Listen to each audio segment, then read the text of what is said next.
బోధించిన సమయంలో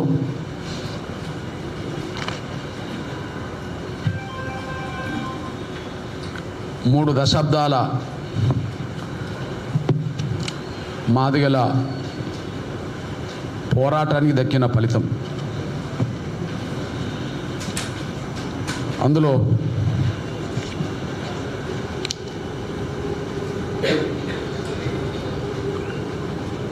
అమరుల త్యాగాలు,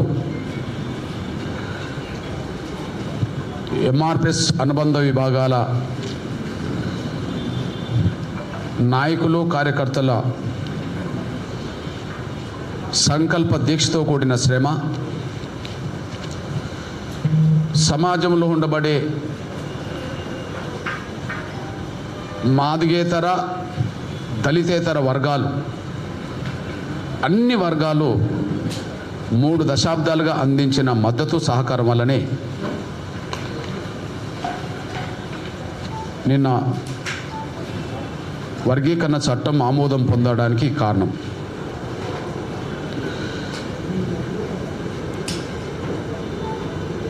మళ్ళీ గుర్తు చేస్తున్నా,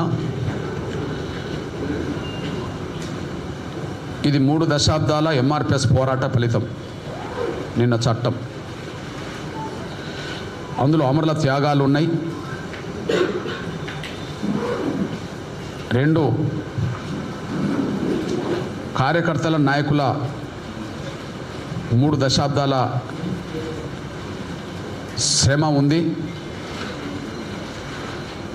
సమాజంలో ఉండబడే అన్ని వర్గాలకు సంబంధించిన మద్దతు ఈ విజయానికి కారణమైంది. అదే సమయంలో సుప్రీంకోర్టు తీర్పు ఆగస్టు 1న ఎస్సీ రిజర్వేషన్ల వర్గీకరణకు అనుకూలంగా రాకపోతే నిన్న తెలంగాణ రాష్ట్ర శాసనసభలో చట్టం వస్తుందని ఊహించలేము. నిన్న తెలంగాణ రాష్ట్ర శాసనసభలో చట్టం వస్తుందని ఊహించలేదు. సుప్రీంకోర్టు తీర్పు నిన్నటి శాసనసభలో చట్టం తీసుకురావడానికి దారితీసింది. సుప్రీంకోర్టు తీర్పు వర్గీకరణకు అనుకూలంగా వచ్చింది అంటే కేంద్ర ప్రభుత్వం సుప్రీంకోర్టులో ఎస్సీ వర్గీకరణకు అనుకూలంగా అఫిడవిట్ దాఖలు చేయడానికి కారణమైంది.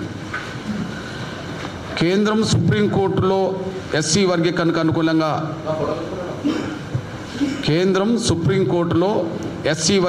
అనుకూలంగా దాఖలు చేయడానికి కారణం గౌరవ దేశ ప్రధానమంత్రి నరేంద్ర మోడీ గారు వర్గీకరణకు అందించిన నైతిక మద్దతు. అందుకు గౌరవ నరేంద్ర మోడీ గారి నుంచి మొదలుకొంటే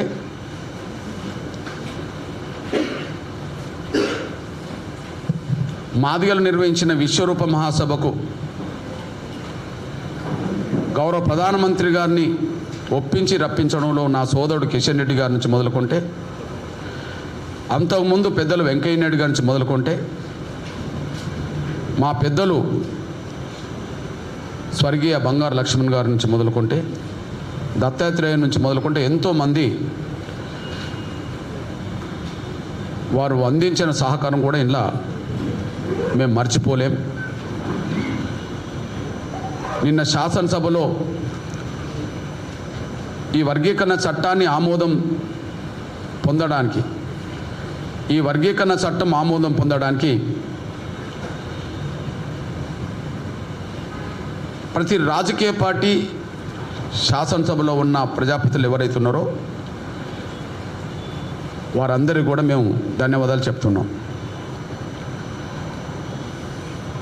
అంటే నిన్నటి శాసనసభ చట్టం రావడానికి సుప్రీంకోర్టు తీర్పు కారణమవుతే, ఆ సుప్రీంకోర్టులో వర్గీకరణకు అనుకూలంగా తీర్పు రావడానికి కేంద్రం ఇచ్చిన అఫిడవిటే కారణమవుతే, అందుకు కేంద్రం తీసుకున్న నిర్దిష్టమైన నిర్ణయమే దానికి ప్రధాన కారణం అనే విషయం.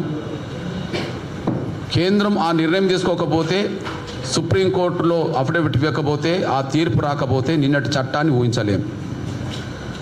కాబట్టి ఖచ్చితంగా మేము కేంద్ర ప్రభుత్వ పెద్దలకు నేను ధన్యవాదాలు చెప్తున్నాను.